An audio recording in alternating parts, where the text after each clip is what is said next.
kadang-kadang rasanya kok bertentangan antara isinya sains dengan ajarannya agama, rasanya. Apa iya begitu? Nanti kita lihat ya malam hari ini. Asal-usul, akar, pola-pola, dan lain sebagainya.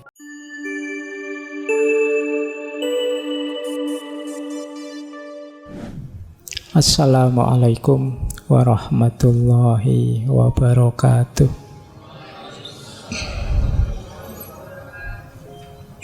Bismillahirrahmanirrahim. Alhamdulillahirabbil alamin. Wa bihi nasta'inu ala umurid dunya waddin. Allahumma sholli wa sallim wa barik ala habibina wa syafi'ina sayyidina wa maulana Muhammadin wa ala alihi wa ashabihi wa man tabi'ahum bi ihsanin ila yaumiddin. Amma ba'du. Bismillah, mari kita lanjut lagi belajar ngaji filsafat kita. Semoga masih sanggup teman-teman semua untuk istiqomah. Apapun tantangannya, apapun beratnya. Mungkin tema-tema yang kita angkat ini rasanya kok ndak update ya Pak. Harusnya kan musim-musim gini bahas politik kah, bahas debat kah, malah bahas agama dan sains. Tapi ya monggo lah, yang penting-penting, heboh-heboh, besar-besar sudah banyak yang bahas. Kita bahas yang pinggir-pinggir saja. Siapa tahu ini juga penting. Siapa tahu kita juga ada problem di sini. Baik, seperti tema kita malam hari ini ya, tema agama dan sains. Ini tema yang beberapa waktu yang lalu sebenarnya rame diperdebatkan. Khususnya ketika ada pandemi. Terus kita disuruh vaksin. Nah itu ada banyak pertentangan-pertentangan. Ada yang pakai dalil agama, ada yang pro sains, ada yang anti sains, dan lain sebagainya. Nah, malam hari ini kita melihat itu sebentar. Sejauh mana sih hubungan antara ilmu dan agama? Ya insya Allah hubungannya masih baik-baik saja. Nanti kita lihat ada masalah apa sih dalam hubungan ini. Ya secara umum memang baik-baik saja. Wong kita itu hidup tidak mungkin tanpa ilmu. Demikian juga bagi kita yang beragama, tidak mungkin hidup itu tanpa agama. Baik agama maupun ilmu itu sama-sama fitrah, kalau untuk konteks kita sebagai manusia. Fitrah itu berarti dorongan jiwa yang asali, yang hakiki. Nah, kalau jalan normal saja, biasa saja sih tidak masalah. Kadang-kadang rasanya kok bertentangan antara isinya sains dengan ajarannya agama, rasanya. Apa iya begitu? Nanti kita lihat ya malam hari ini. Asal-usul, akar, pola-pola, dan lain sebagainya. Malam hari ini materi kita materi yang sangat kampus sekali. Jadi tidak apa-apa ya, biar teman-teman tahu. Mungkin ada yang jurusan-jurusan tidak ada materi ini, ya kita kaji sekarang. Baik, bismillah, kita mulai. Kita awali dari sini ya. Kita bandingkan dulu antara religious world view dengan scientific world view. pandangan dunia. Pandangan dunia itu cara orang memahami, melihat, menanggapi dunia. Versinya orang beragama dan versinya ilmuwan. Ini ada yang berbeda. Cara seorang ilmuwan memandang dunia dan seorang agamawan memandang dunia. Itulah mengapa kadang-kadang kesimpulannya bisa berbeda. Padahal ini dua-duanya kita anggap penting. Nah, yang pertama, religious worldview.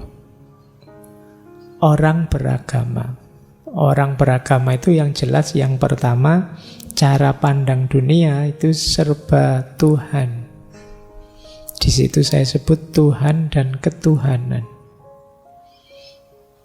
Jadi kita melihat apa-apa ya disarankan, diorientasikan, diarahkan pada kesadaran ketuhanan. Lihat alam, lihat pohon, lihat awan, lihat hujan, dan lain sebagainya. Kalau agamawan, kita diminta untuk sadar Tuhan. Wah, ini Tuhan hari ini sedang menakdir sumuk. Hujannya agak libur beberapa hari ini. Nah, itu arahnya ke Tuhan. Maka tindakan kita itu disebut tindakan orang yang berketuhanan. Berketuhanan itu ya berarti yang berkaitan, berhubungan dengan Tuhan. Ini yang pertama. Yang kedua, orang beragama itu biasanya orientasi dan tujuan hidupnya tidak hanya dunia ini, tapi ada afterlife yang jadi pertimbangan. Kita tidak tamat dengan hidup di dunia ini. Nanti ada season selanjutnya di akhirat. Nah, ini nanti bedanya ya sama ilmuwan. Karena kalau ilmuwan itu sibuk tentang dunia ini saja. Mana yang lebih baik? Ya dua-duanya baik. Nanti kita lihat dulu. Jangan divonis dulu. Nah, yang ketiga, beragama itu fokus ke etika, moralitas. Jadi perilaku tindakan kita harus dasarnya moralitas. Ya tentu saja moralitas yang diajarkan oleh agama. Yang keempat, dasarnya cara pandang terhadap dunia orang beragama itu adalah berdasarkan teks suci. Jadi bisa ya teman-teman mengucapkan teks. Karena tadi saya ada mahasiswa yang tidak bisa bilang teks, bilangnya a text. Ngomong teks suci mesti a text. Jadi teks suci. Ya kalau yang Muslim Al-Quran. Itu jadi kacamata kita memahami dunia. Kemudian ibadah ritual. Itu juga jadi bagian dari worldview. Bahkan orang beragama itu aktivitasnya apapun bernilai ibadah. Apalagi ngaji seperti ini. Bahkan aktivitas-aktivitas biasa. Sekedar minum pun bisa bernilai ibadah. Itu orang beragama. Bismillah, minum dulu.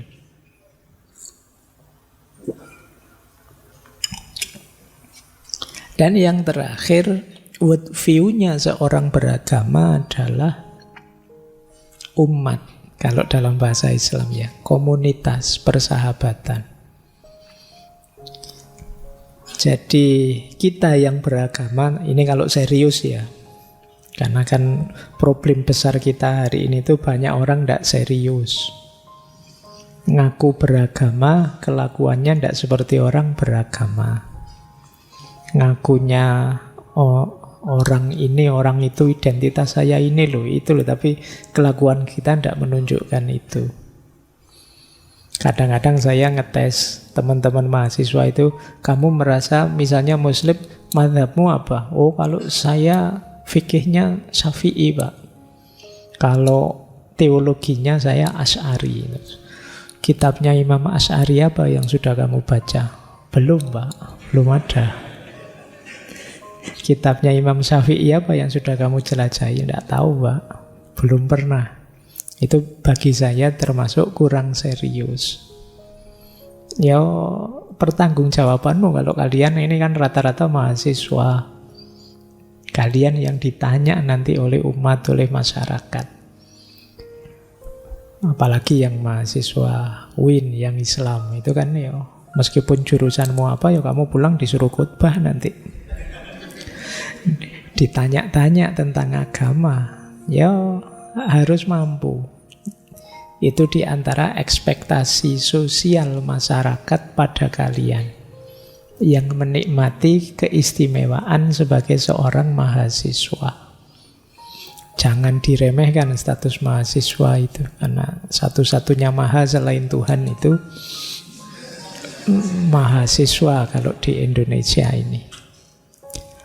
Baik, itu keberagamaan ya. Terus kalau ini yang saintifik. Kalau worldview-nya seorang ilmuwan, yang pertama jelas, empirisme dan rasionalisme. Jadi berangkat dari fakta yang diolah secara rasional. Berangkat dari kenyataan yang kemudian dikelola dengan sistem berpikir yang tertib, sistematis, metodis. Itu ilmuwan. Jadi ya tidak hanya mendeskripsikan fakta, menjelaskan fakta, tapi juga mengolahnya, melahirkan konsep-konsep, teori-teori. Itu ilmuwan. Kemudian kalau tadi orang beragama itu Tuhan dan ketuhanan, ilmuwan itu nature, alam. Makanya disebut naturalisme. Fokusnya pada yang alami-alami. Yang ketiga, ilmuwan itu testability, berani diuji. Jadi beda dengan agama. Kalau di agama kan diimani. Sementara kalau ilmu itu diuji. Harus bisa dipertanggungjawabkan. Jadi kita menyatakan apa dalam konteks ilmu, ya nanti diuji. Kemudian menarik, ilmu juga sebenarnya sifatnya konsensus dan peer review. Konsensus itu disepakati. Jadi kebenaran ilmiah itu kebenaran yang disepakati oleh masyarakat ilmuwan. Dulu kita pernah ngaji tentang Thomas Kuhn. Boleh kembali ke sana bahwa ya benar salah itu hakikatnya kalau dalam ilmu ya kesepakatan ilmuwan. Nah, cuma ini kesepakatan yang tidak tertutup. Nanti ada fakta baru, data baru, ya kesepakatannya bisa diubah, diperbarui. Dulu orang menemukan bahwa punya teori bumi itu datar, terus disepakati, dan jalanlah keilmuan dengan pandangan bumi datar. Nanti belakangan ada bukti baru, fakta baru, ternyata bumi itu bulat. Ya kesepakatannya berubah lagi karena argumen baru lebih kuat, disepakatilah ternyata bumi itu bulat. Besok mungkin ada data baru, fakta baru, ya bisa saja. Ternyata tidak bulat-bulat amat, bumi itu agak lonjong apa gimana, ya bisa saja begitu. Memang dasarnya konsensus, kesepakatan. Nah, beda dengan agama kan, kita tidak boleh menyepakati versi kita sendiri. Kita tidak boleh keluar dari koridor kitab suci, etika, ketuhanan, dan lain sebagainya tadi. Nah, jadi kalau ilmu ada tinjau peer review juga. Nanti kolega kita menguji kita, menilai kita, dan lain sebagainya. Kemudian scientific worldview juga ada continuity and progress.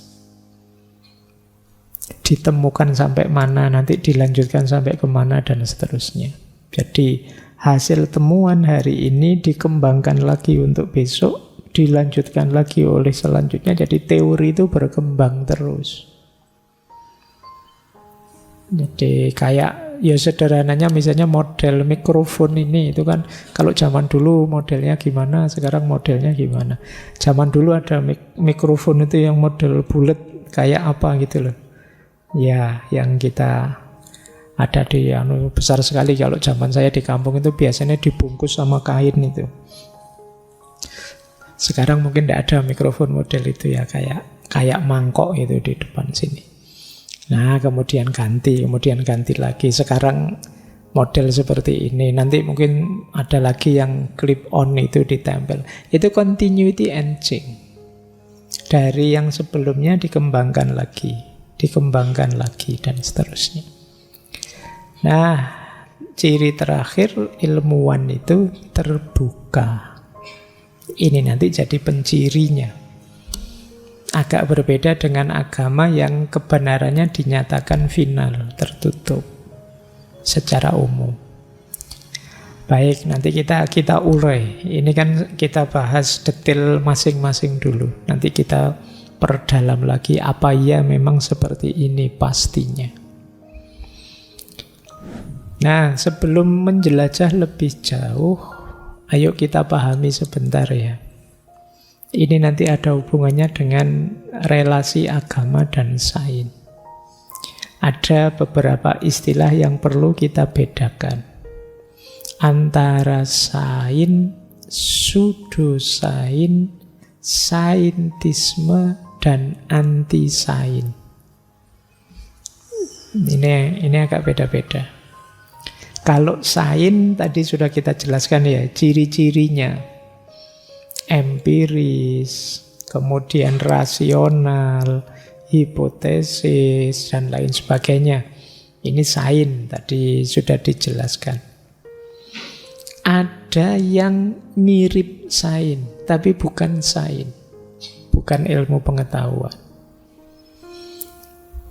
Apa itu? Namanya pseudosains. Pseudosains itu diawali dari hipotesis, tapi kemudian mengambil data yang mendukung saja, data yang tidak mendukung diabaikan, hipotesisnya tidak diuji, pokoknya diklaim pasti benar.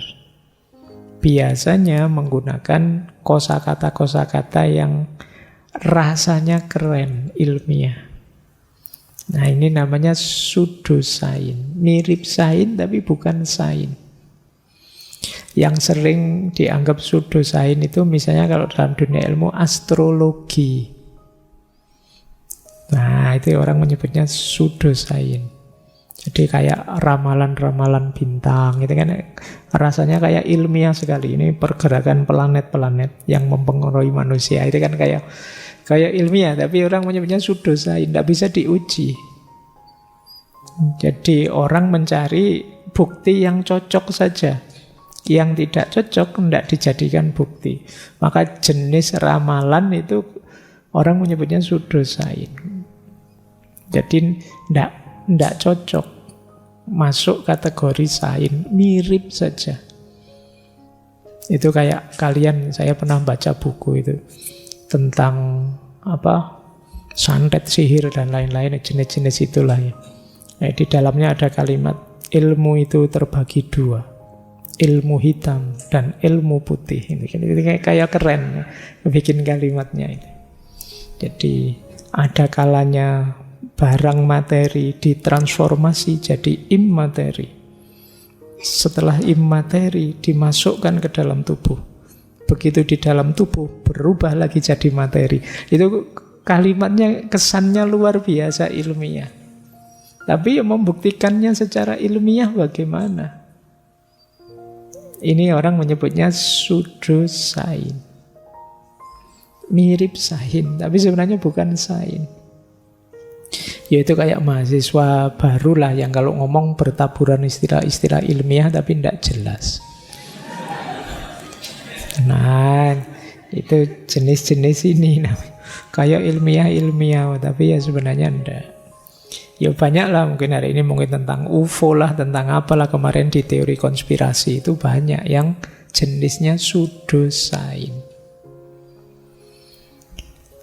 Oke, nanti ada lagi yang ini banyak sekali dikritik. Nanti dua yang terakhir ini yang masuk pembahasan hubungan agama dan sains. Ada namanya saintisme. Saintisme itu ketika sains jadi semacam ideologi. Sains dianggap kebenaran satu-satunya yang sifatnya mutlak. Kemudian sampai pada titik materialisme, satu-satunya yang bisa dipertanggungjawabkan dalam ilmu itu yang sifatnya materi saja. Kemudian nilai, rasa, agama, dan lain sebagainya itu dianggap meaningless, seperti di barat modern. Meaningless itu tidak ada gunanya, tidak ada fakta materinya. Itu sifatnya hanya spekulasi dan konvensi saja, kesepakatan-kesepakatan saja. Ini pandangan saintisme. Masyarakat itu akan berkembang, semakin dia pinter, pada akhirnya adalah masyarakat ilmiah. Nah, yang basisnya hanya dua, kemasuk akalan dan fakta empiris. Di luar itu, kok ada masyarakat yang tidak memedomani dua hal ini, terus dianggap masyarakat yang belum maju. Ini namanya saintisme yang dulu dikritik hebat oleh Sayyid Hussein Nasr. Dulu kita pernah belajar Saintia Sacra. Jadi saintisme itu ya ketika sains jadi seolah-olah segalanya. Di luar sains tidak ada yang berarti. Ini mirip kayak kalau teman-teman ngeritik, kamu ngomong apa, ndak ilmiah belas. Nah, jadi seolah-olah yang benar itu yang ilmiah saja. Yang ilmiah dalam arti yang ada faktanya dan yang masuk akal saja. Di luar itu dianggap tidak ilmiah. Nah, ini salah satu saja indikasi orang menyebutnya saintisme. Apa-apa mau diarahkan ke sains. Nah, kebalikannya saintisme ada namanya anti-sains. Kalau ini orang yang sama sekali tidak mau dengan sains. Jadi anti-sains itu orang yang menentang, menolak metode ilmiah, nilai ilmiah, dan temuan-temuan ilmiah. Mungkin karena ideologinya, mungkin karena kepentingannya, mungkin karena politik, mungkin karena mazhab agama, dan lain sebagainya. Sampai di titik mereka anti-sains. Nah, jadi kalau dikasih wawasan sains, tidak mau, saya lebih cocok dengan ini misalnya. Nah, itu level anti-sains. Jadi saya berapa waktu yang lalu membaca ada seorang di Mesir zaman dulu. Ada tokoh namanya Sukri Mustafa. Itu dia sempalannya Ikhwan. Dia dengan anak buahnya melakukan semacam gerakan, antara lain yang dia lakukan adalah anti-sains. Jadi para pengikutnya tidak boleh sekolah. Ilmu itu cukup belajar agama dasar, yang penting bisa sholat, puasa, zakat, ngaji, selesai. Tidak usah lagi nambah ilmu macam-macam, bikin ruwet saja. Jadi tidak perlu sekolah. Ada ya wawasan semacam ini. Kadang-kadang yang anti-sains itu ada yang menyebutnya model kutbisme kalau di orang tertentu. Jadi yang penting agama, sains itu tidak terlalu penting. Nah, ini model-model anti-sains. Jadi ada yang saintisme ekstrim ke sana, ada ke ekstrim yang sebaliknya sampai anti-sains. Baik, ini untuk teman-teman paham saja. Karena kadang-kadang kita anggap sains, ternyata pseudosains saja. Ternyata ada juga yang terlalu fokus ke sains, terlalu ideologis dengan sainsnya, seolah-olah semua bisa dijawab dengan sains. Ada yang anti sama sekali dengan sains, dengan teknologi, dengan ilmu pengetahuan. Kan belakangan kan banyak, karena mungkin khawatir rusak lah, khawatir menghancurkan manusia dan lain sebagainya. Kan belakangan banyak diskusi-diskusi tentang artificial intelligence, AI. Yang kontra juga banyak, yang anti juga banyak, karena khawatir menghancurkan manusia dan kemanusiaan. Itu secara sepintas bisa masuk kategori ini anti sains. Sama sekali tidak mau. Ada enggak di sini yang anti HP misalnya? Kan tetap ada saja yang begitu, anti HP, anti TV, anti. Nah, betapapun itu sudut pandang, cara pandang seseorang terhadap dunianya. Kalian jangan kaget, akan ada. Yang saintisme juga ada, yang anti sains pasti juga ada. Baik, kita lanjutkan lagi. Nah, sebelum ke hubungan secara umum nanti ada bedanya, ada samanya antara agama dan sains itu. Kalau bedanya jelas. Yang pertama beda cakupan dan ruang lingkupnya. Kalau teman-teman belajar ilmu agama dan ilmu umum, nanti kan dijelaskan bahwa kalau sains itu cenderung melihat realitas itu hanya di level empirisnya. Kalau bahasa Arabnya realitas syahadah. Sementara orang beragama itu biasanya memandang realitas itu tidak hanya syahadah, tapi juga ada realitas ghaib. Jadi alam itu ada alamul ghaibi wasyahadah. Tapi kalau sains itu yang bisa masuk kategori ilmu itu alam syahadah. Alam ghaib kan tidak masuk dunia ilmiah. Nah, kalau dipaksa masuk nanti jatuhnya kayak tadi, pseudosains. Maka penting ada pembedaan ini biar teman-teman clear ya, ada beda agama dengan sains. Di titik ini mungkin nanti bisa saling melengkapi. Jadi beda itu bukan berarti terus teman-teman mempersepsikannya berarti berlawanan, tidak juga. Beda itu bisa saja nanti jatuhnya saling mendukung, saling melengkapi, saling mengkritisi, tidak masalah. Tapi memang ruang dan cakupannya berbeda. Kalau dicampur-campur nanti jadi lucu.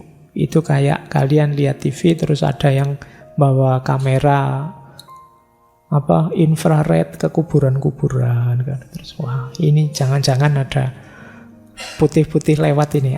Ini indikasi ini, jangan-jangan. Kayak gitu nanti mikirnya. Itu nanti yang disebut pseudosains itu. Kemudian asumsi dan metodenya jelas berbeda. Yang satu basisnya keimanan teks kitab suci, yang satu basisnya observasi, eksplorasi, eksperimentasi. Kemudian sifat kebenarannya juga agak berbeda. Kita meyakini kebenaran agama kita final, sementara ilmuwan itu meyakini kebenarannya masih terbuka. Ilmuwan itu ketika sampai pada kesimpulan itu dia terbuka. Nanti kalau ada data baru, fakta baru saya siap merevisi. Kalau ada perubahan teori harus saya ubah, itu ilmuwan. Tapi kalau kita orang beriman, kebenaran keimanan kita itu mutlak sudah. Nah, yang keempat, otoritasnya beda. Kalau kita yang beragama, otoritasnya nas, otoritasnya tokoh agama, dan lain sebagainya. Sementara ilmuwan ya otoritasnya hal-hal yang ilmiah. Makanya di situ ada kalimat dari Ian G. Barbour, tujuan ilmu pengetahuan adalah memahami hubungan hukum antar fenomena alam. Sementara agama adalah cara hidup dalam kerangka makna yang lebih luas. Jadi sains itu merujuk pada sunnatullah, agama itu merujuk pada makna yang lebih hakiki dalam hidup. Beliau melanjutkan, sains fokus pada penjelasan dimensi fisiknya realitas. Pertanyaannya how, bagaimana. Sementara kalau agama fokus pada dimensi spiritualnya. Pertanyaannya mengapa. Jadi how itu ya kalau sains kan bertanya bagaimana perputaran alam, bagaimana mekanisme air, bagaimana teknik ini, teknik itu, bagaimana bekerjanya ini, itu sains. Tapi kalau agama bertanya makna. Mengapa begini? Apa alasannya kita melakukan ini dan seterusnya, itu agama.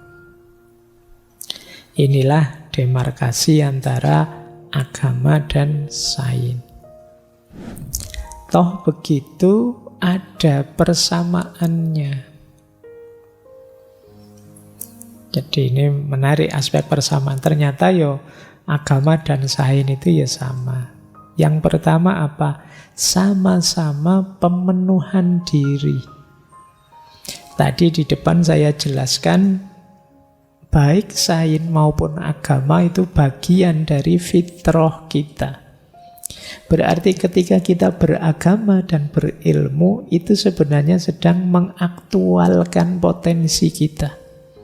Mengaktualkan fitrah kita. Ketika kita meninggalkan sains dan agama, ada rasa hampa yang hilang dari diri kita. Jadi dua-duanya bagian dari pemenuhan diri. Nah ini aspek pertama ya, ternyata sama. Wong dua-duanya sama-sama penting. Sama-sama penciri kita sebagai manusia. Maka ya jangan ditinggalkan salah satunya. Lah kalau pas tabrakan Pak, nanti ada rumus-rumusnya gimana caranya biar tidak tabrakan. Jadi yang pertama, sains itu pemenuhan diri kita. Manusia itu kan punya karakter ingin tahu. Sering saya jelaskan manusia itu begitu akal pikirannya jalan, itu kan dia menanyakan ini, menanyakan itu, memahami ini, memahami itu. Itu kan antara lain nanti melahirkan pengetahuan, antara lain melahirkan sains. Jadi itu dorongan jiwa kita. Agama juga begitu. Di banyak sesi ngaji filsafat kan saya menjelaskan bagaimana orang itu sulit meninggalkan agama. Ada sisi-sisi kebutuhan kita terhadap agama. Kita perlu sandaran Tuhan, kita perlu sandaran moral, kita perlu sandaran spiritual. Wong dimensi hidup kita luas, tidak hanya materi, fisik. Maka dua-duanya pemenuhan diri. Kemudian dua-duanya juga pencapaian kebenaran dan pencarian kebenaran. Orang beragama ingin menemukan kebenaran di jalurnya, orang berilmu juga begitu. Ingin menemukan kebenaran melalui jalurnya. Ini belum masuk filsafat ya. Kalau filsafat minggu depan, kalau minggu terakhir. Nanti kalau di filsafat kan ya kebenaran, tapi kan tidak sekedar kebenaran, nanti dilampaui sampai kebijaksanaan. Nah, kalau ini mudah penjelasannya. Yang ketiga, ini agak menarik.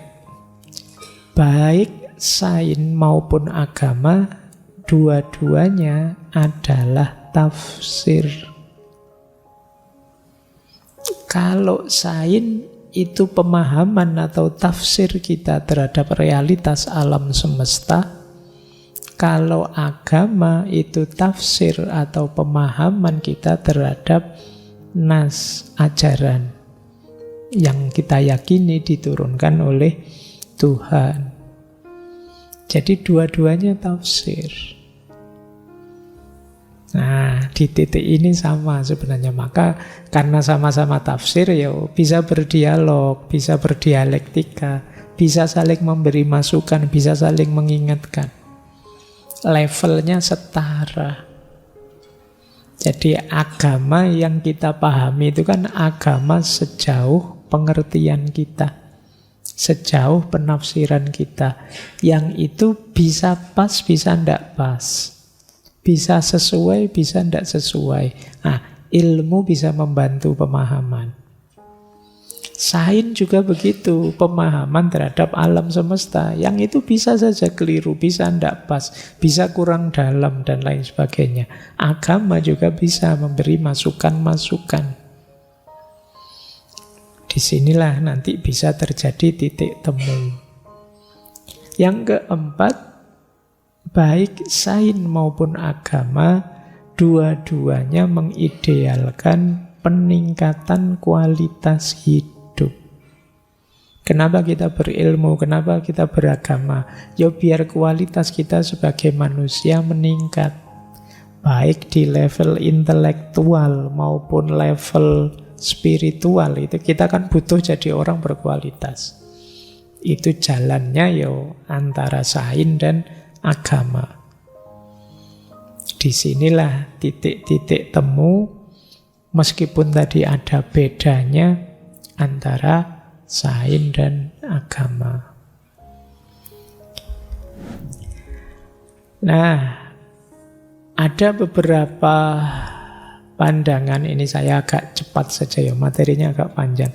Ini materi 1 semester saya bawa tentang sains dan agama, jadi saya agak cepat. Monggo lah, kalau yang ngantuk mau tidur-tidur saja tidak apa-apa. Nanti diulang-ulang lagi. Ini batasnya sains. Bahwa sains itu penting, ya, tapi ada beberapa hal yang sains tidak berdaya. Perlu bidang yang lain, termasuk antara lain etika, moral, atau agama. Yang pertama apa? Sains sulit untuk membahas problem nilai.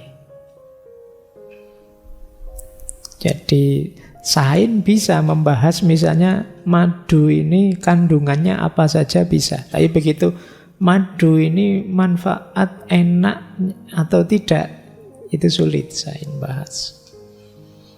Jadi mawar sama melati itu mana lebih cantik, itu sulit sains. Tapi kalau dia ngukur zat-zat apa yang terkandung, pengaruhnya apa, itu dia bisa. Tapi baunya lebih enak mana yang lebih asik, mana yang lebih nyaman, mana yang itu kalau level-level nilai semacam ini sains sulit masuk. Jadi di level nilai perlu dukungan bidang yang lain. Mana lebih berharga di situ, contoh emas atau baja misalnya. Ya tergantung juga dalam konteks apa. Dalam konteks perhiasan ya emas lah. Tapi kalau lagi bangun bangunan ya tetap lebih kuat baja. Jadi ndak eksak, sesuai kebutuhan, sesuai situasi. Ada nilai yang berbeda. Nah, ini batas yang pertama. Jadi di titik ini nanti antara lain termasuk agama bisa jadi pelengkapnya sains, karena sains terbatas begitu masuk ke sini, masuk ke ranah nilai. Terus batas yang kedua masuk ke ranah moral. Itu juga sains agak sulit. Boleh atau tidak boleh, baik atau buruk, itu sulit. Sains bisa menjelaskan seperti ini loh tekniknya operasi plastik. Kalau kalian mau biar lebih cakep sedikit lah misalnya gitu, itu sains bisa menjelaskan.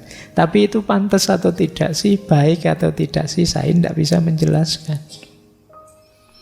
Sains bisa menjelaskan teknik aborsi misalnya, kemudian mekanismenya, efeknya, dia bisa menjelaskan. Tapi boleh atau tidak, benar atau salah, itu perlu dukungan ilmu yang lain. Jadi di ranah yang kedua ini sains lagi-lagi tidak berdaya. Aspek problem moralitas. Terus sains juga sulit masuk ke ranah supernatural. Bulan lalu kita membahas supernaturalisme. Yang itu cara berpikirnya adikodrati, tidak alami. Ya kalau yang supernatural kan susah dijelaskan secara eksak pakai sains, pakai rumus-rumus sulit. Bisanya spekulasi-spekulasi. Atau paling tidak analogi-analogi. Kamu kias-kiaskan. Jadi kadang-kadang yang gaib-gaib itu kan kamu bayangkan ya sesuai dengan hal-hal fisik yang kamu pahami. Misalnya kalian diceritain besok itu di akhirat amal baik dan amal buruk kita ditimbang misalnya. Itu kan di kepalamu terus muncul gambar timbangan besar. Itu kan barang supernatural, kamu ngertinya ya timbangan. Jadi ya kamu analogikan pokoknya besok kita ada di bawah timbangan gitu, terus timbangannya bisa kiri, bisa kanan gitu. Besok kita ditunjukkan amal baik, amal buruk kita. Mungkin terus muncul, wah besok kita nonton film kita sendiri ya. Pikiranmu kan begitu. Kamu membayangkan ada layarnya, terus kamu nonton filmmu sendiri, terus gambarmu sendiri. Ini bisa begitu. Itu berpikir analogis. Karena barangnya sendiri supernatural, di luar yang alami. Kamu membayangkan Sirotol Mustaqim, jembatan yang, wah itu kan yo bayanganmu kayak jembatan beneran wis. Tapi itu dia kecil sekali seperti rambut yang dibelah 7, yang tajamnya 7.000 pedang dan lain sebagainya. Ini kalkulasi-kalkulasi analogis namanya. Imajinasi main. Kenapa? Barangnya tidak ada. Faktanya tidak bisa diakses oleh panca indera kita. Nah, di titik ini memang sains tidak berdaya.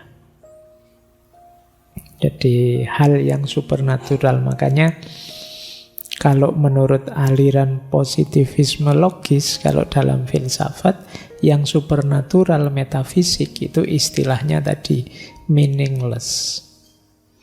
Meaningless itu bukan berarti salah, tapi dia tidak bisa dikelola secara ilmiah.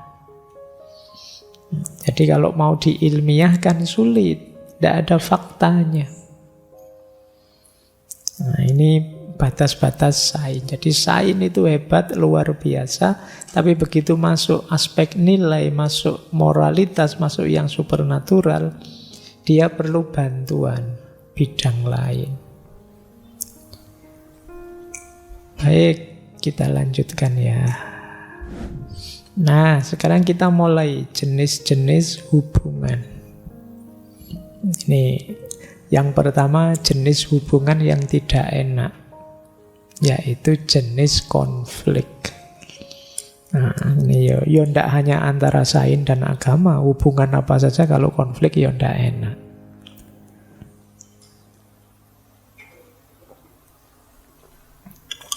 Hubungan konflik ini yang agama merasa paling benar, sains juga merasa paling benar, saling menyerang, saling menyalahkan, saling menjatuhkan. Biasanya terus main kekuasaan. Yo, Barat kenal misalnya kasus Galileo dengan gereja Katolik Roma.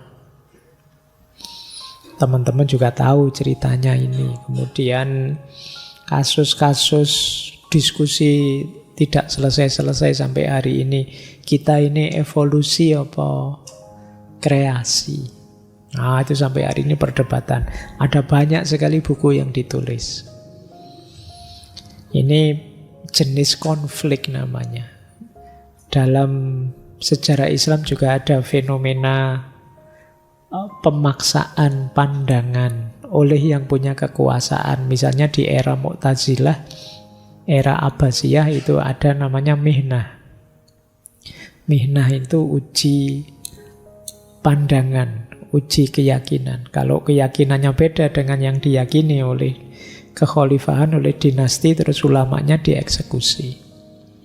Sama seperti yang dialami oleh Galileo. Jadi di kasusnya Galileo, gereja ingin mengendalikan dunia ilmu, sehingga lahirlah namanya imperialisme agama. Gereja menolak fakta-fakta yang bertentangan dengan teologi dan mencoba menindas teori-teori ilmiah zaman itu ya. Kebalikannya juga ada, yaitu imperialisme ilmiah. Kalau imperialisme ilmiah itu kebalikannya, ilmunya yang menjatuhkan, menyalahkan agama. Agama dianggap irasional, agama dianggap tidak ilmiah, tertutup, kolot, dogmatis, kuno. Nah, itu serangan-serangan pada orang beragama. Jadi ya dua-duanya negatif. Apakah imperialisme agama maupun imperialisme ilmiah, karena dua-duanya ingin memaksakan pandangannya.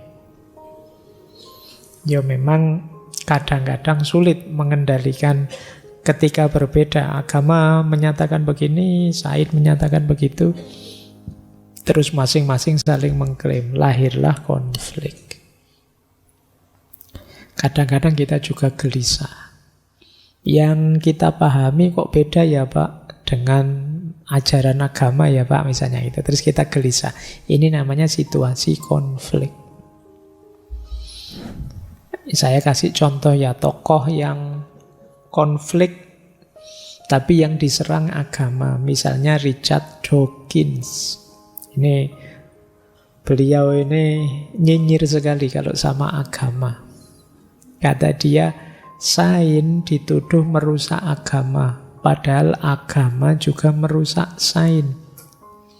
Agama mengajarkan orang untuk merasa puas dengan hal-hal sepele yang tidak dapat dijelaskan dengan cara supernatural dan membutakan mereka terhadap penjelasan nyata yang menakjubkan yang kita miliki dalam genggaman kita. Agama mengajarkan mereka untuk menerima otoritas, wahyu, dan keimanan, bukannya bahkan selalu memaksakan bukti. Nah ini Dawkins. Kita yang beragama dimarahi sama dia. Agama itu supernatural saja, tidak mau menerima yang ilmiah-ilmiah, lebih percaya sama wahyu dan lain sebagainya. Ini gaya konflik namanya. Ada lagi kebalikannya. Kalau ini dulu pernah kita bahas dari Paul Feyerabend. Ini kalau yang belajar filsafat ilmu, tokoh ini sering disinggung. Dia mengkritik sains, kebalikannya.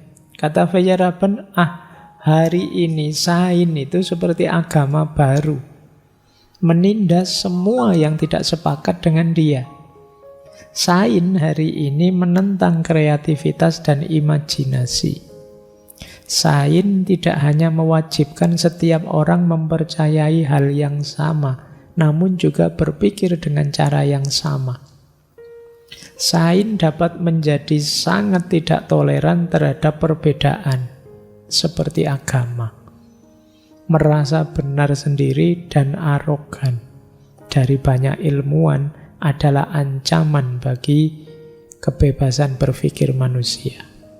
Para pemikir bebas, orang-orang yang kreatif harusnya menentang hal ini. Jadi ini Feyerabend. Sebenarnya nanti ada beberapa seperti dari teori kritis atau kelompok spiritual seperti Setu Senasar yang dulu kita bahas, itu kan juga mengkritik sains yang jadi dogmatis, jadi kaku. Sains kok malah jadinya kayak agama sekarang. Orang tidak boleh bantah, orang harus patuh saja. Kalau tidak ilmiah kita dihabisi. Seolah-olah perspektif yang berbeda dengan sains itu pasti keliru. Nah, dia jatuhnya jadi ideologi. Nah, ini dikritik oleh Paul Feyerabend yang beliau punya teori terkenal sekali namanya anarkisme ilmiah. Anarkisme ilmiah itu suka-suka lah, kamu tidak harus terlalu kaku kok di dunia ilmiah itu. Terserahlah kamu pakai metode apa, yang penting tujuanmu tercapai. Itu gayanya Feyerabend. Kalau metode ilmiah kan kita ditata rapi itu. Diawali dari problem, terus hipotesis, terus observasi, gitu kan rapi sekali. Yang tidak begitu disalahkan. Itu kamu yang ngalami skripsi, tesis kan bisa merasakan betapa beratnya sekedar mikir saja. Karena kamu diikat oleh banyak sekali norma. Harusnya koma tapi kamu keliru titik koma, itu bisa diceramai habis-habisan kamu. Nah, ini dikritik, ini sahin kok jadi kayak agama gini ya, sekaku itu. Nah, yang tadi agama juga begitu kan.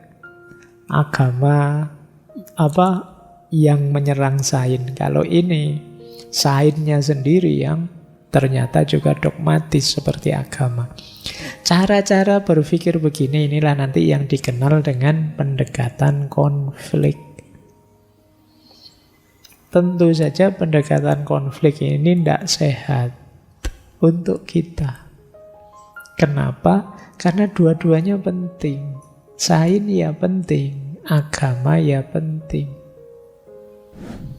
Nanti ada pendekatan kedua yang mungkin kita sering pakai ini juga. Namanya pendekatan independen. Cara memandang pendekatan independen itu sains punya jalannya sendiri, agama punya jalannya sendiri. Sains punya wilayahnya sendiri, agama punya wilayahnya sendiri. Kalau sains itu yang empiris logis tadi. Kalau agama itu mungkin yang moral, yang nilai, yang etis. Jadi ini dua hal yang berbeda. Biar jalan sendiri-sendiri.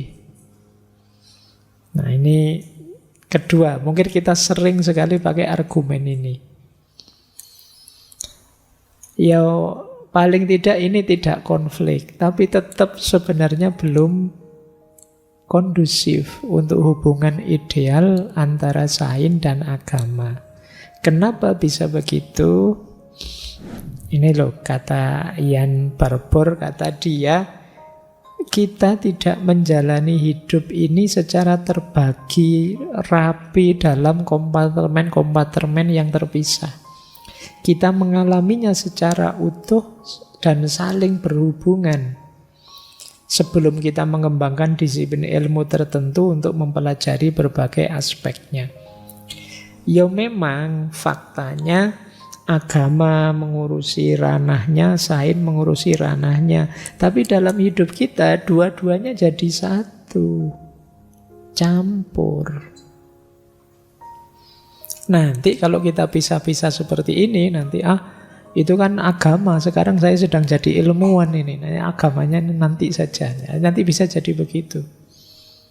Kalian melakukan penelitian-penelitian yang membahayakan manusia misalnya. Bahaya atau tidak itu kan nilai. Begitu, Mas jangan neliti begitu dong. Itu dosa lo, merusak lo, bahaya. Enggak apa-apa, kan ilmiah ini konteksnya. Zaman saya awal-awal dosen dulu ada mahasiswa yang penelitiannya tentang religiositas PSK di Sarkem. Itu kan ngeri, mahasiswa masih muda. Terus tiap hari keluar masuk di sana.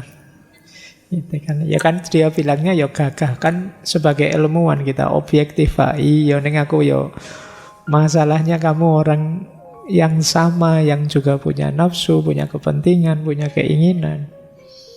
Apa bisa kamu misah dirimu? Ini ilmuwannya saja ini, Pak. Nah, nanti baru laki-lakinya saya pending dulu, ndak iso. Karena kamu ya ilmuwan ya laki-laki. Gitu loh.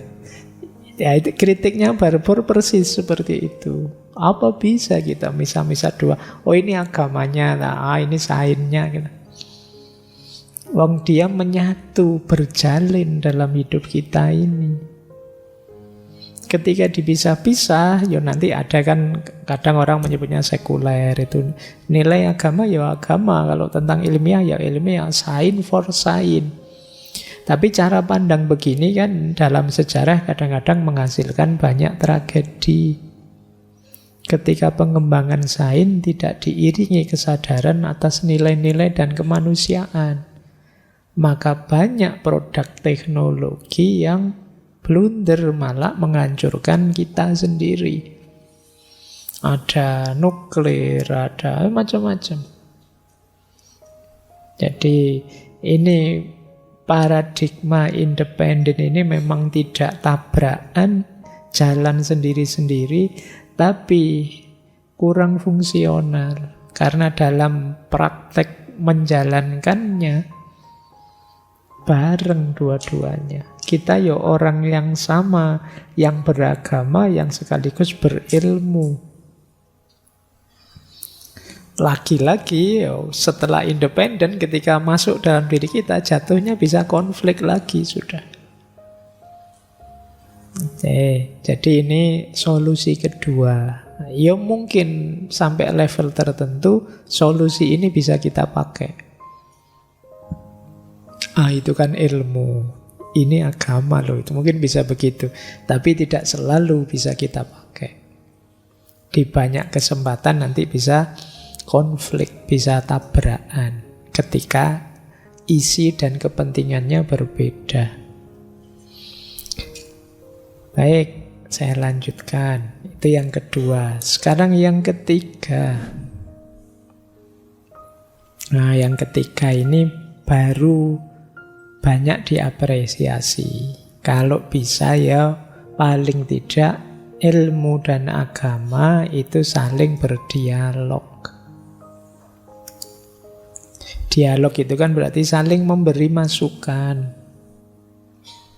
Kenapa sih Pak kok harus dialog? Yang pertama karena dua-duanya penting. Dua-duanya kita hayati, kita fungsikan dalam hidup. Rasanya tidak ada yang boleh harus dikorbankan. Baik sains maupun agama. Berarti harus dua-duanya kita bela. Sementara kadang-kadang tabrakan. Di situ gunanya dialog. Yang kedua, baik sains maupun agama tadi sudah dijelaskan ya, dua-duanya sama-sama tafsir, sama-sama pemahaman kita.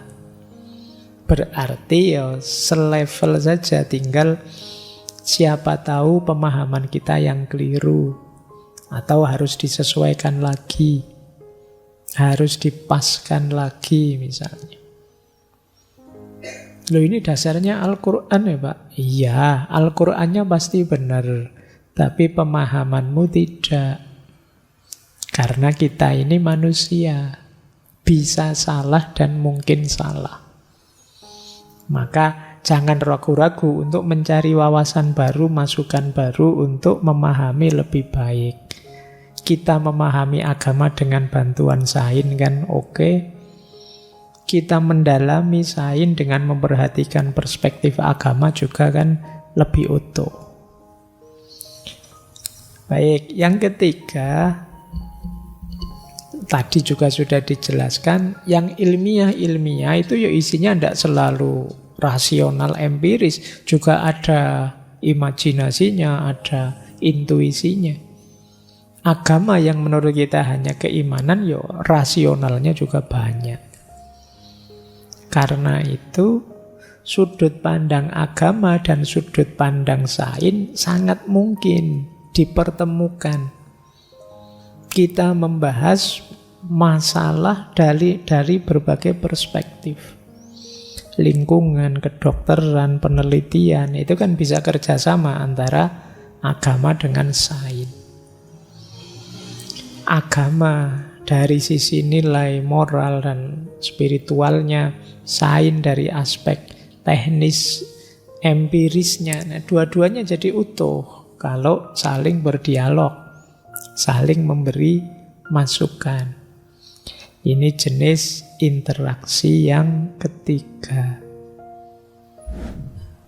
Nah, kalau yang seperti itu banyak yang menyarankan.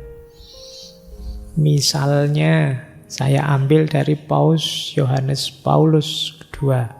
Beliau menyatakan, sains dapat memurnikan agama dari kesalahan dan takhayul. Dan agama dapat memurnikan sains dari penyembahan berhala dan memutlakkan yang salah. Nah, kadang-kadang kan misalnya begini loh, kalau dalam Islam itu misalnya ada teori namanya teori taskhir. Kita itu bisa bertauhid secara murni ketika kita bisa menaklukkan alam semesta. Jadi kita berdaya di hadapan alam, bukan tidak berdaya. Ini namanya taskhir, menaklukkan alam semesta. Loh, untuk bisa menaklukkan alam semesta ini kan bekalnya sains, bekalnya ilmu pengetahuan. Makanya kata Paus tadi, bisa loh agama sains membantu agama dari pemberhalaan. Karena biasanya orang yang tidak berdaya itu memberhalakan apa yang tidak dia pahami. Misalnya zaman dulu ada orang yang dalam tanda petik ya, nyembah laut, nyembah gunung, nyembah pohon. Kenapa? Belum bisa menaklukkan, tidak paham teorinya, tidak paham seluk-beluk ihwalnya. Dia tidak berdaya di hadapan alam semesta itu. Akhirnya muncul pemujaan karena dia merasa lemah di hadapannya. Ini namanya teori taskhir. Tapi begitu ilmu pengetahuan lahir, kita paham mekanisme laut, mekanisme udara, tata cara memelihara lingkungan dan lain sebagainya. Sekarang kita bisa ngontrol. Jadi kita berdaya sudah, kita tidak lemah lagi. Di situ pentingnya sains untuk membantu keimanan kita. Membuat kita bisa tinggal satu-satunya Allah yang kita nomor satukan. Kita di hadapan apapun kita berdaya. Kita bisa menguasai, menaklukkan, memahami. Nah, itu salah satu ilustrasinya. Kalau dari Einstein ini teman-teman hafal ya, ilmu tanpa agama lumpuh, agama tanpa ilmu buta. Ini penjelasannya sudah paham lah teman-teman. Kenapa sih ilmu tanpa agama itu timpang?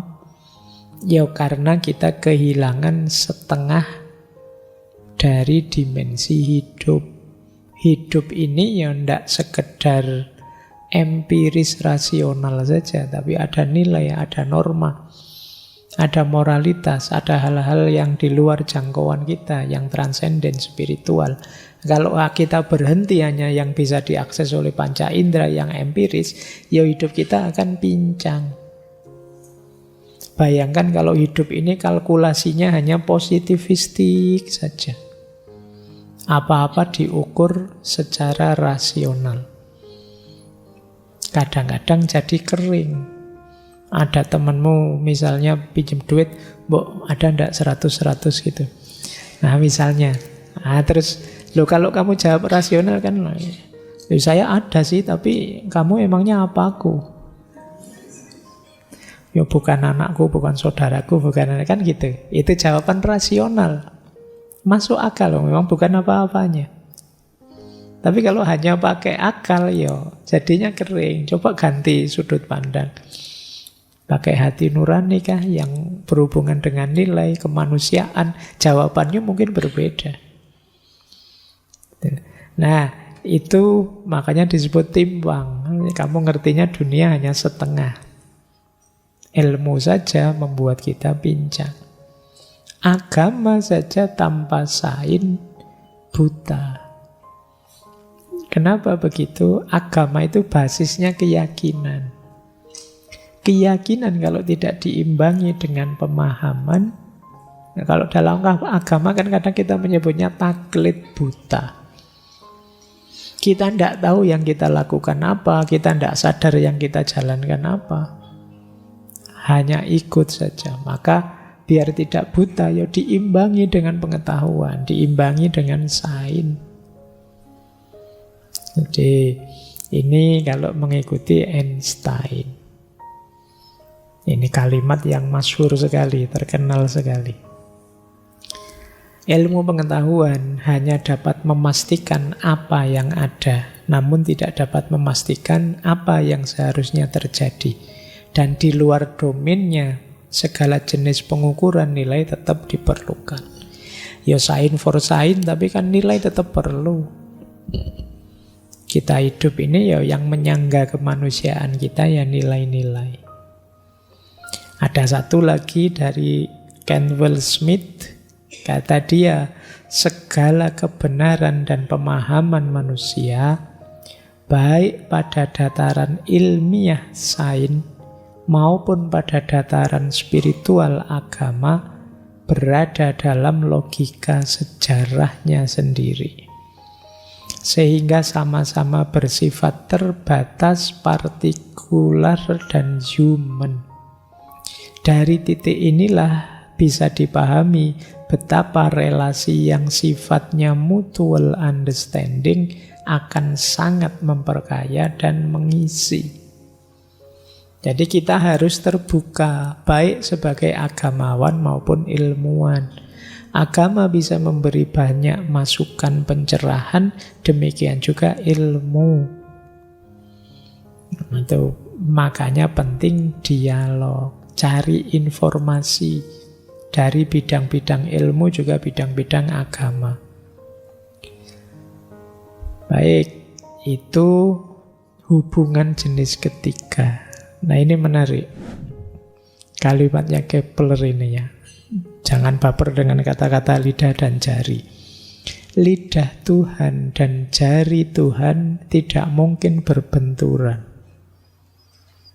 Maksudnya apa? Agama itu kan wahyu. Wahyu itu kan firman Tuhan, kata-kata Tuhan. Sementara itu makanya di situ isyaratnya lidah Tuhan. Sementara sains itu kan alam semesta ini, empiris, dunia realitas. Yang itu kan ciptaannya Tuhan, karya Tuhan.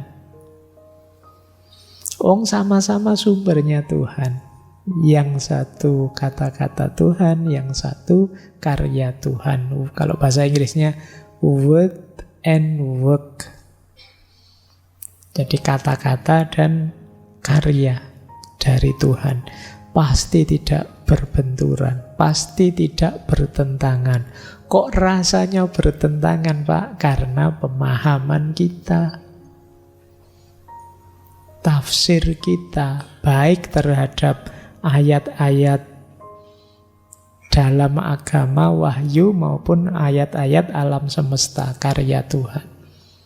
Cara kita memahami yang mungkin belum pas, belum sesuai. Ini kata-katanya Kepler.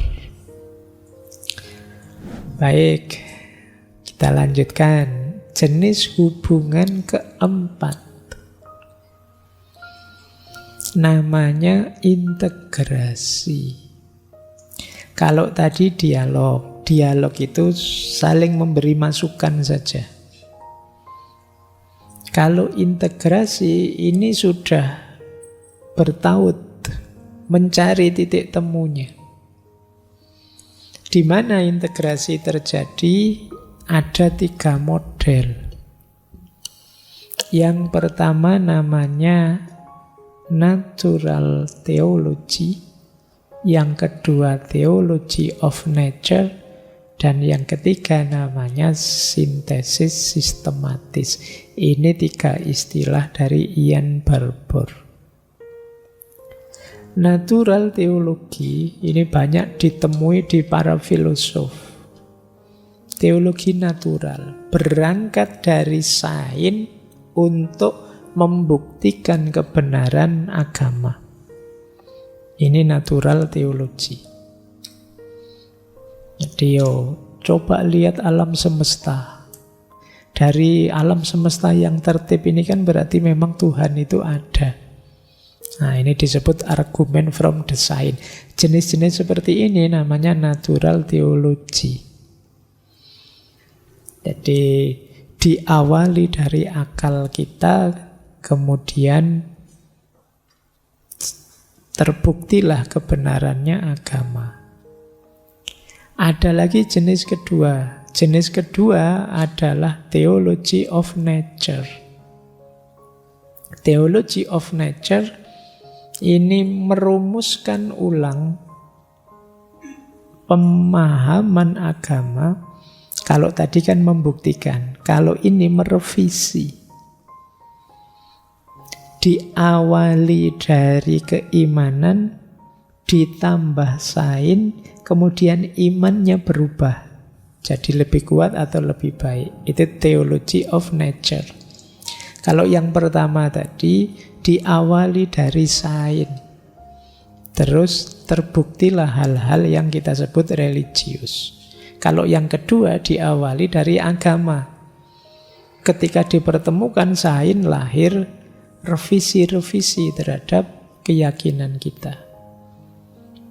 Yang kita kemarin dari kitab suci begini, kita pahami begini. Oh ternyata kata sains begini pasnya. Oh berarti tafsir saya harus disesuaikan lagi. Kemarin saya menafsirkan dari ayat Al-Quran misalnya bahwa bumi itu datar. Sesuai ayat ini berapa. Oh terus, oh enggak, kata para ilmuwan bumi itu bulat. Oh mungkin saya salah menafsirkannya. Coba saya ulang lagi membacanya lebih teliti. Nah ini namanya theology of nature. Jadi kalau natural theology mikir saja dan kesimpulannya nyambung dengan agama. Kalau theology of nature kita beriman, percaya, kemudian mendapat pertimbangan-pertimbangan sains sehingga kemudian terjadi revisi-revisi. Ada lagi yang ketiga, kalau ini baik sains maupun agama kita kumpulkan jadi satu menjadi visi hidup kita. Dua-duanya kita sambung. Itu namanya sintesis sistematis. Jadi kita atur, kita itu ya sains ya agama. Nanti polanya banyak. Jadi ini namanya integrasi. Menemukan titik temu antara agama dan sains.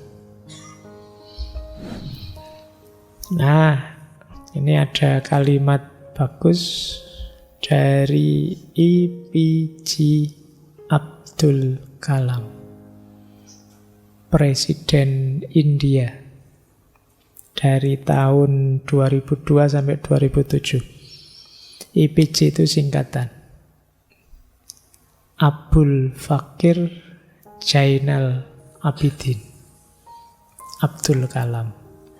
Kata beliau begini, saya bertanya-tanya, mengapa sebagian orang cenderung memandang sains sebagai sesuatu yang menjauhkan manusia dari Tuhan.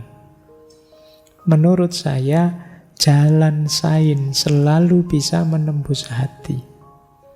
Bagi saya, sains selalu menjadi jalan menuju pengayaan spiritual dan realisasi diri. Jadi kata beliau, Kenapa sih kita itu selalu membaca sains itu sebagai berjarak dari agama, berjarak dari Tuhan? Bukankah sains itu pembacaan kita terhadap alam semesta? Sementara alam semesta itu ciptaannya Tuhan. Kenapa sih tidak kita baca sains itu sebagai pemahaman kita atas karya Tuhan? Sehingga setiap capaian sains semakin mendekatkan kita pada Tuhan. Setiap temuan baru ilmu semakin kita merasa dekat dengan Tuhan. Harusnya begitu. Tapi kita hari ini lebih sering sibuk misah-misah antara sains dan agama. Nah, ini keprihatinannya beliau ini. Beliau ini ilmuwan besar yang jadi presiden. Ada yang bilang beliau ini jadi presiden tanpa dukungan partai manapun pada era itu. Ya jangan dibandingkan di Indonesia. Nah, jadi ini boleh dicari bukunya, ini autobiografi beliau. Beliau sangat bersemangat ingin agar anak-anak muda India saat itu fokus bisa tertarik ke dunia sains, dunia ilmu. Baik, masih ada waktu 30 menit. Kita geser sedikit ke dunia Islam, kajian Islam. Jadi kan saya pinginnya puncaknya di sini sebenarnya. Problem ilmu dan agama dalam kajian Islam.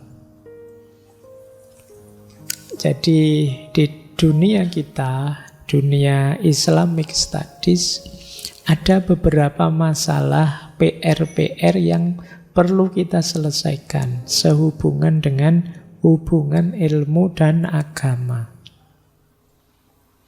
Yang pertama ada problem mental, yaitu problem inferiority. Jadi ada rasa kalah, rasa lemah. Inferiority ini nanti jatuhnya pada mental yang konsumtif, termasuk terhadap ilmu. Kita tidak percaya diri. Ini yang membuat dunia ilmiah dalam Islamic Studies, khususnya aspek sains yang eksperimental itu kurang hidup. Karena kita merasa inferior, kalah. Aspek kedua, Islamic Studies itu sangat kuat dalam bidang ilmu-ilmu qauliyah, teks, nas. Tapi lemah dalam keilmuan kauniyah. Ya, kalau ini saya tidak perlu menjelaskan ya, kalian sudah paham. Kita memang agak lemah di bidang kauniyah. Ya, sains kita lemah, agama kita kuat. Pada akhirnya apa yang terjadi? Dikotomi ilmu. Ada ilmu umum, ada ilmu agama. Ada ilmu syar'i, ada ilmu ghairu syar'i. Ketika orang sudah mendikotomi, biasanya secara otomatis yang terjadi apa? Ranking, hierarki. Maka kemudian kan banyak itu urean-urean tentang hierarki ilmu. Ilmu paling tinggi ini, ilmu di bawahnya ini, misalnya. Itu hierarki ilmu. Dan sebagian besar hierarki ilmu itu ya biasanya yang paling atas ilmu agama. Di dunia Islam Studies, ilmu-ilmu sains eksakta itu ilmu bawah. Kalau di Ihya itu ilmu yang disebut mubah saja. Jadi mubah itu boleh dikuasai, monggo, tidak dikuasai juga tidak apa-apa. Tapi kalau tauhid wajib dikuasai. Nah ini sebenarnya ya tauhid wajib dikuasai, iya. Tapi apa ya misalnya matematika kita tidak wajib menguasainya, fisika kita tidak wajib menguasainya. Wong beragama secara utuh itu ya membutuhkan banyak ilmu tadi. Misalnya kita sholat perlu air bersih yang suci mensucikan. Loh, kalau kita tidak belajar biologi, kita tidak belajar fisika tentang gimana mekanisme air yang bersih dan mensucikan itu, ya kita sulit. Nah ini jadi ada problem dikotomi dan hierarki ilmu. Sehingga yang level tinggi itu yang agama, yang bawah itu yang umum. Ada kesan seperti itu. Besok yang masuk surga duluan ya ulama-ulama agama, ulama-ulama umum di belakang ngantrinya.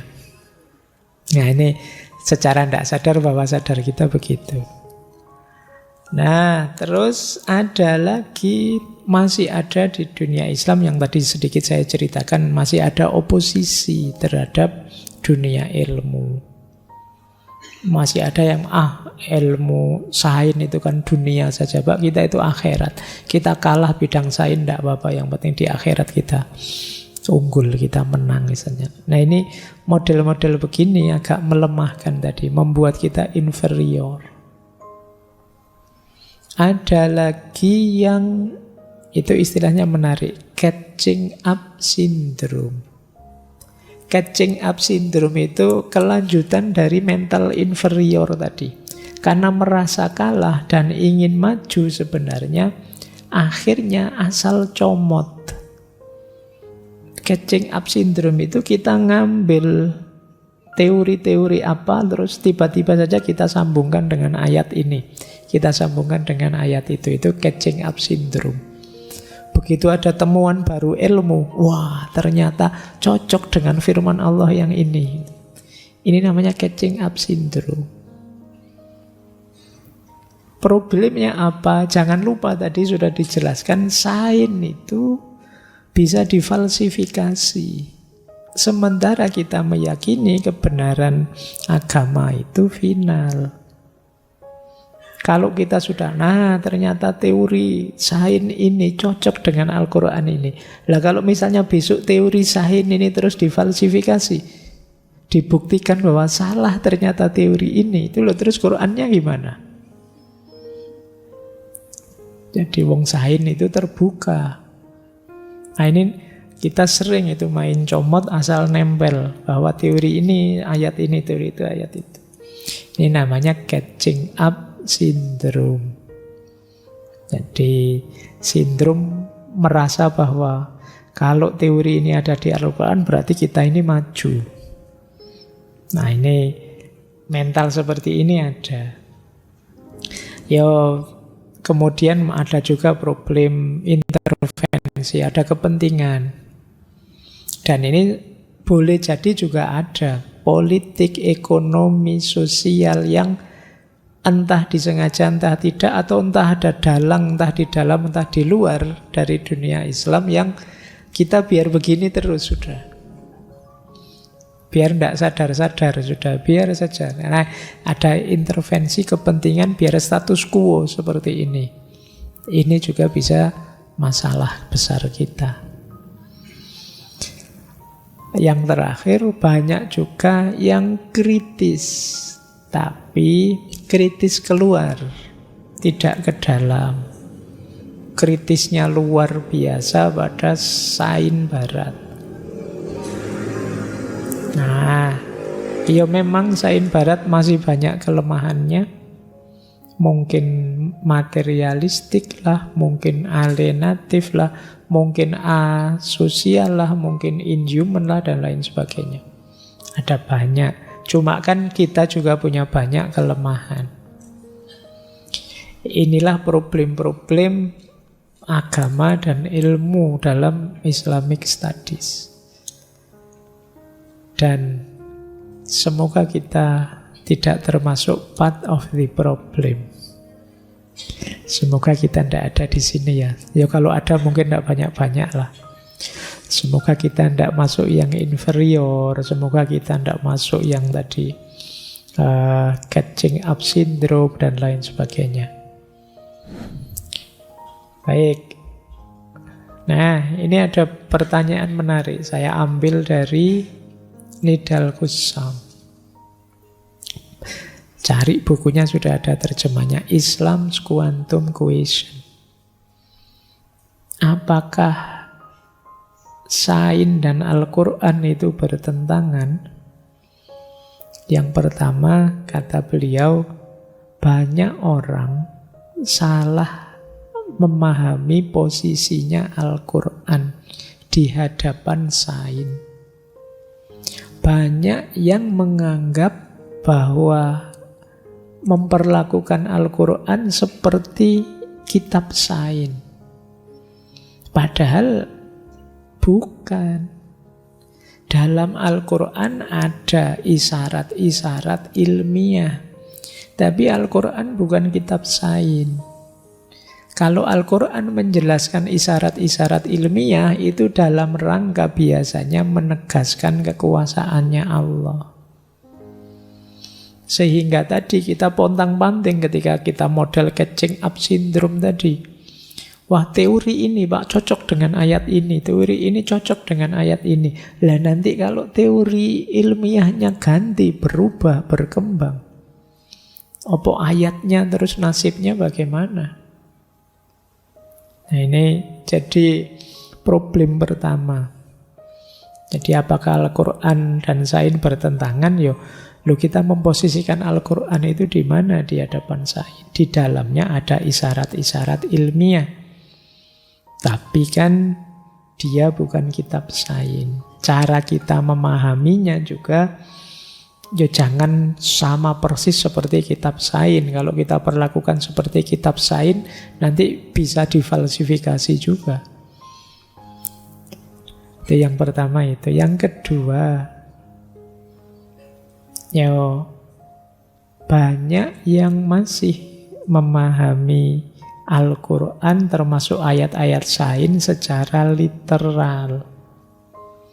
Ketika dipahami literal, mungkin ada beberapa yang rasanya kok tidak ilmiah ya. Misalnya, ada ayat yang sering dicontohkan termasuk oleh Nidal Ghusam, ayat di situ disebut evolusi dan lain sebagainya. Tuh, saya ambil ayat ini saja. Wa ilal ardi kaifa sutikhat misalnya. Dan bagaimana bumi ketika dihamparkan. Itu kalau kita maknai letterlek, dihamparkan itu kan seperti tikar atau karpet itu kan dihamparkan. Oh, berarti bumi datar.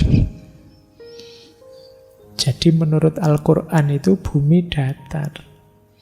Nanti orang yang skeptis akan tidak percaya, nganggap Al-Quran itu berarti keliru, Al-Quran itu salah. Ada orang yang dogmatis bilang, berarti bumi memang datar. Teori ilmiah apapun yang bilang bumi bulat pasti salah. Saya lebih percaya Al-Quran bahwa bumi datar. Nah, nanti bisa seperti ini standpointnya. Kenapa? Lahir dari pembacaan yang literalistik. Hanya melihat bunyinya saja. Padahal memahami ayat itu kan tidak bisa hanya dari bunyinya. Apalagi bunyinya terus dipotong-potong. Kayak ceritanya Abu Nawas dulu kan, tiba-tiba dia tidak sholat pakai dalil itu tadi, fawailul lil musallin, titik dipotong di situ. Maka masuk neraka lah orang-orang yang sholat. Nah, jadi ngapain kita capek-capek sholat kalau masuk neraka misalnya. Nah, ini cara membaca yang dipotong-potong dan literalistik. Nah, yang ketiga, siapa yang bilang Al-Quran dan sains itu bertentangan? Wong banyak sekali ayat yang isinya mendorong menggunakan akal budi dan mencari ilmu. Bahkan kalau di hadis itu tegas, tolabul ilmi faridotun. Mencari ilmu itu wajib. Nah, jadi ini kalau ada yang tanya, ada yang ingin membahas tentang apa Al-Quran dan sains, agama dan sains kalau dalam Islam itu dipersepsi bertentangan. Ya tentunya tidak. Baik. Nah, dari situ nanti muncul beberapa hipotesis. Tidak usah khawatir, kurang 15 menit lagi perjuanganmu. Nahan ngantuk ya, tidak apa-apa. Jadi dari situ muncul beberapa hipotesis. Yang pertama, hubungan agama dan sains kalau dalam Islam ya, ada yang model a priori. A priori itu orang yang menganggap ilmu dan agama itu sebenarnya satu sumbernya, jadi pasti tidak bertentangan. Nah, iya, situasi idealnya begitu, tapi ya dalam prakteknya kan selalu ada, kata sains begini, tapi agama kok diyakini begini ya. Itu. Makanya disebut a priori. Melihat idealnya saja, tidak melihat faktanya. Ada yang kedua, model sekuler. Orang sekuler tadi independen tadi. Ilmu biar jalan seperti ilmu, agama ya punya jalannya sendiri, jangan dipertentangkan. Ada yang ketiga, pandangan religius spiritualis. Seperti Sadduzai Nasr misalnya. Dia bilang, ilmu yang sekarang ada, yang paradigma barat itu terlalu materialistik. Perlu tambahan dimensi-dimensi spiritual. Ada yang model kompromis. Model kompromis itu ilmu dan agama itu perlu dipertemukan dong. Dua-duanya sama-sama penting. Harus dikompromikan. Jangan dibiarkan konflik. Nah, ini hipotesis-hipotesis untuk menjalin hubungan ilmu dan agama.